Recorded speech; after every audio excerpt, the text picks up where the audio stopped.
বন্দে পুরুষোত্তমম পরম প্রেমময় শ্রী শ্রী ঠাকুর অনুকূলচন্দ্রের চরণে আমার শতকোটি প্রণাম।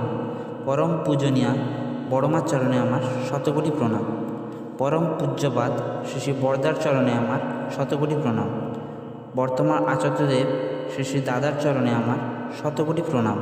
সকল গুরুভাই ও ভক্তিমতী মায়েদের রানন্দিত জয়গুরু জানিয়ে আজকে আমি পরম প্রেমময় শ্রী ঠাকুর অনুকূলচন্দ্রের শ্রীহস্ত লিখিত গ্রন্থ সত্যানুসরণ থেকে পাঠ করছি। যখনই দেখবে মানুষ তোমাকে প্রণাম করছে আর তাতে তোমার বিষয়ে কোনো উৎপত্তি হচ্ছে না, মৌখিক একবার আপত্তি করছো বটে, মনে বিশেষ একটা কিছু হচ্ছে না, তখনই তুমি যেন অন্তরে চোরের মতো হাম্বড়াই ঢুকেছে।